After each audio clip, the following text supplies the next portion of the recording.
Hello, in this section we will cover some accounting concepts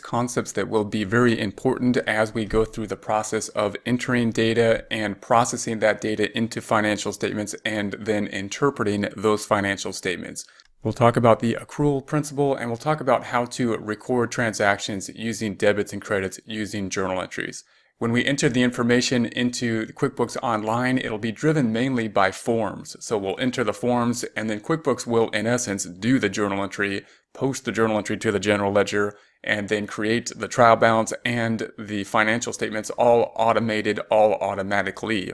Within Excel, we're going to go through that process and we'll need to know what is a journal entry, how to set up a journal entry, and we'll go through the process of setting that up, then recording it to the general ledger, then making the trial balance and the financial statements. The goal being to understand the full process as we go through this, both in terms of a system that we do more by hand or closer to a by hand system in terms of Excel, as well as to see an automated system and be able to interpret what it is doing. In order to interpret what the system is doing, in order to see when there's problems in it, and in order to set up the company to process correctly, we need to have an idea of how the recording is actually happening when we enter the simple data input type of information like invoices and bills.